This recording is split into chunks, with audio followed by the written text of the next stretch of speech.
Ya, baik ya. Kali ini kita akan belajar terkait MAN-PROSI, manajemen proyek. Nah, kali ini kita akan spesifik membahas tentang project schedule manajemennya. Nah, materi ini mungkin agak panjang ya, agak beberapa part. Nah, mungkin part pertama kita bahas dulu terkait apa itu schedule management dalam kaitan dalam project ya. Nah, di sini dibahas juga ya, running objektifnya. Ini jelas yang pertama penting ya, mengapa project schedule itu penting dan bagaimana nanti memanajemennya, melakukan manajemennya.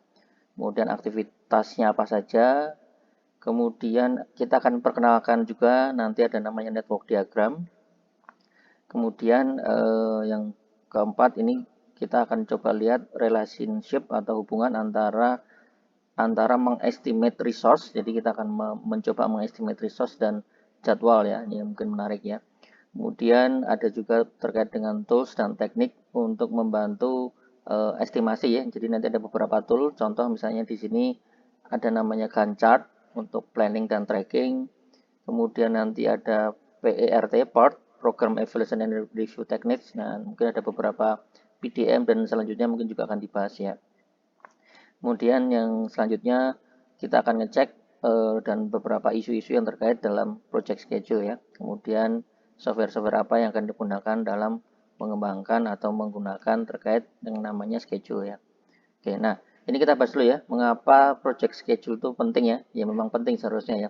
Jadi di sini adalah manager kadang-kadang decide ya, delivering project on time as one of their biggest challenge ya. Artinya gini ya. Artinya tantangan terbesar bagi seorang manajer, bagi seorang pimpinan project adalah mendeliver sesuatu, mendeliver project ini dalam on time ya. On time itu artinya sesuai jadwalnya adalah tantangan terbesar ya. Dan memang faktanya agak sulit, bahkan sangat sulit sebenarnya ya. Oke. Karena di sini dibilang bahwa time has the least amount of flexibility ya. Memang yang paling sedikit fleksibilitasnya mungkin dianggap waktu ya. Oke. It pass no matter what happen on a project ya, mungkin ibaratnya waktu kan istilah, ada istilah filosofi ya, waktu itu berjalan dengan seperti biasa ya. Nah, tapi yang terjadi dalam waktu itu bisa apa saja ya, tapi waktu akan tetap berjalan ya. Oke. Nah, di sini ada juga schedule issue are the main reason for the conflict on project ya. Jadi mungkin ini kadang-kadang salah satu isu terbesar ya dalam sebuah project adalah bicara tentang schedule ya. Nah, jadi schedule ini sangat penting ya, dan ini kadang-kadang malah jadi salah satu alasan kenapa project itu mengalami hambatan atau mengalami kendala atau mengalami konflik ya. Terutama di sini biasanya dibilang second half of project ya misalnya ya. Oke. Nah, ini juga menarik juga ya. Jadi kadang-kadang kenapa schedule itu penting, karena dalam prakteknya ya, prakteknya dalam project itu kan ada yang namanya resource ya. Resource itu orang yang mengerjakannya. Nah, berkaitan dengan resource, resource itu kan ada tipe yang namanya individual work style ya. Jadi orang-orang ini punya tipe atau gaya kerja yang berbeda-beda ya. Atau bahkan di sini dibilang culture ya, culture difference. Nah, ini kadang-kadang yang menyebabkan schedule itu konflik ya. Misalnya kalau Anda punya tim, anggotanya berasal dari orang berbagai daerah. Bahkan misalnya Anda mencampur yang ngeblend, ada orang bule, ada orang dari luar Vietnam, ada orang dari Jepang. Nah, itu tipenya beda-beda ya. Nah, bahkan ada satu studi ya, studi tentang manusia, salah satunya MBTI ya. MBTI ini cukup terkenal, Myers-Briggs Type Indicator. Jadi ini fokus untuk mengukur people attitude ya. Ini kenapa kita bahas, karena kadang-kadang orang yang bertipe misalnya di sini ya, C sama P misalnya ya, itu bisa jadi beda ya. Ada yang tipe yang sangat strict itu sangat bisa ngikutin follow the schedule. Nah, ada juga tipe orang yang santai sebenarnya. Maka ini akan jadi tantangan ya. Jadi tantangan. Jadi ketika kita punya tim, isinya seperti apa? Tadi bicara tentang karakteristik iya.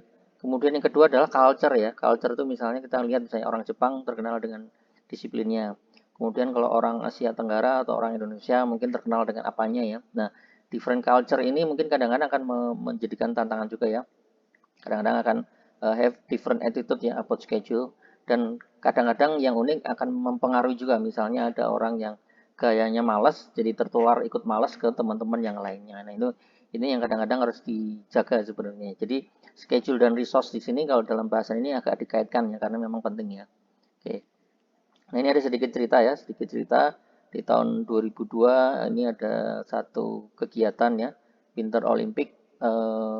ternyata ya, dibilang di planning and scheduling was very different from the 2004 summer ya. Ini mungkin ini karena yang ini winter, yang ini summer ya. Mungkin ada beberapa pendekatan yang berbeda ya. Oke. Nah, kemudian di sini dibilang juga bahwa many article ditulis before the opening ceremonies predicting that the event will not be ready in time. Oke, nah ini ya, ada cerita ya. Kemudian many people agak terkejut ya terkait dengan opening ceremonies yang bagus, beautiful new building dan seterusnya ya. Oke. The Greek even made fun on critics by having construction worker pretend to still go as the ceremony began ya. Ini salah satu contoh ya, salah satu contoh apa istilahnya, bagaimana planning and scheduling itu di winter dan summer itu bisa jadi berbeda ya. Oke, nah kemudian di sini ada step-stepnya atau tahapan-tahapan ya dalam project schedule management. Jadi mungkin udah kita bahas sebelumnya, ada knowledge area dan ada namanya proses. Nah, proses ini adalah tahapan-tahapannya. Kita berangkat dari merencanakan, membuat planning, kemudian kita mendefinisikan activity. Activity ini sebenarnya nanti dikaitkan sama yang sebelumnya, terkait dengan scope ya. Scope-nya apa, nah kemudian activity. Kemudian kita mengurutkan ya, ini penting juga ya, mengurutkan urutan mana yang didahulukan dan urutan mana yang nanti ada kaitan atau dependensi ya. Jadi pekerjaan mana atau aktivitas mana yang harus dikerjakan dulu atau aktivitas mana yang nunggu dulu aktivitas yang lain. Nah, kemudian ini menarik 4 dan 5 adalah mengestimasi ya. Kita di sini meskipun di schedule tapi sudah di challenge, ditantang untuk mengestimasi resource ya, SDM-nya atau orang-orang yang akan digunakan dan mungkin yang lain juga ya, activity resources-nya sudah mulai diestimate. Kemudian yang kelima adalah durasinya. Durasi pengerjaan activity-nya sudah mulai diestimate ya. Diestimate. Nah, ini juga menarik. Kita melakukan banyak estimasi di bagian 4 dan 5 ya. Kemudian nomor 6 tinggal kita membuat schedule-nya secara lengkap ya, developing the schedule. Dari ini kan sudah estimate, kita susun dalam sebuah schedule. Dan yang ketujuh adalah melakukan mengkontrol ya. Mengkontrol itu artinya mengendalikan atau menjaga antara yang di plan dengan actual schedule. Nah, ini ya. Ini yang menarik terkait dengan project schedule management proses ya. Nah, sama ya. Ini mungkin tadi saya sampaikan. Ini knowledge area dan ini adalah prosesnya.